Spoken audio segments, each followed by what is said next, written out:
Okay, Coach, so you had an extra week off between Erin Hills and West Virginia. So how do you think that week benefited the team as they prepare for a busy week this week?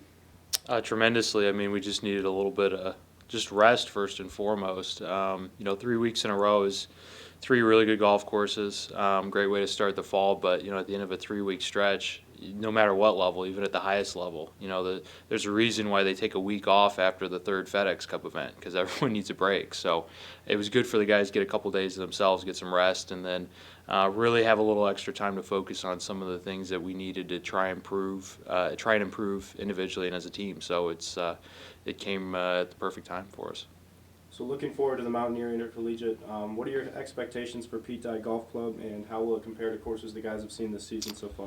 What I know about I think as far as the elevation change, it's going to be very similar to University Ridge. A lot of, you know, +8 or -8 approach shots. A lot of tee shots that um, you know, could be an extra 10 to 20 yards, shorter or longer. With carries, just based on elevation change.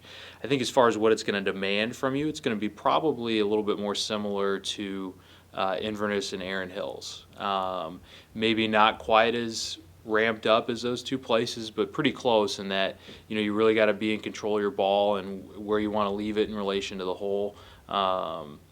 Because it's going to reward good shots. It's going to reward someone that plays well. You're going to be able to make some birdies. But if you're a little loose or if you make a poor decision, you're going to pay for it. So even though we haven't played there before, I think it's going to be a very familiar and comfortable place for our guys. So what is your starting five for West Virginia? So we're going to have Bud Radis, Patrick Flavin, Jack Sparling, Brian Orr, and Greg Conrad in the lineup again, and then Daniel Schwartz is also going to play as an individual again as he did at Erin Hills. So you're sending three individuals to Dayton for the Flyer Invitational. Who will those be? That's going to be Jared Hammonds, Bailey Truesdell, and Satoshi Tanaka. So besides Jared, neither of the other two, Satoshi or Bailey, will be. They haven't seen action yet this fall. So what do you expect? Looking forward to out of them?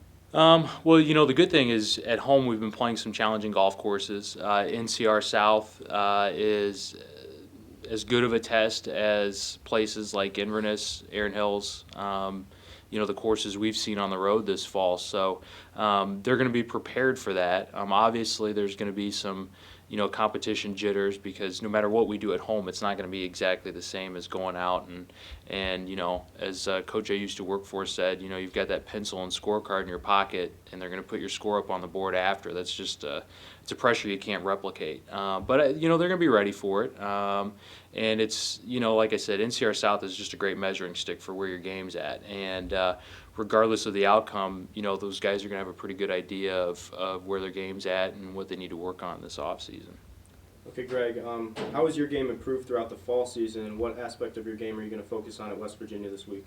It's definitely improved a lot. I think being able to be consistently in competition has made me be able to get into a little bit more of a rut with my game and know exactly week to week what's working and what's not, so that I'm not necessarily sitting on some bad play for a while. And I've been able to get in a really good rhythm this year with a lot of great golf courses that we're playing for those first 3 weeks. And for West Virginia, I really think it's about managing a course I haven't seen before and developing a really good game plan that I can be conservatively aggressive with come Monday morning, that I'm confident with, and I've obviously seen my strengths on that golf course come Saturday and Sunday that will be able to be utilized.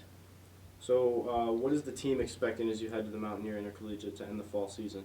The team's expecting to win. I think we've done a great job preparing these last couple weeks. We've gotten some great rest in. And we have a mindset. We can't go in there with a mindset of this is the last event of the fall. We got to go in there with the mindset that we did the same thing the first 3 tournaments. And so I think we've got some high expectations, and we all feel confident with our games right now and are excited to get out competing on a place we haven't been before.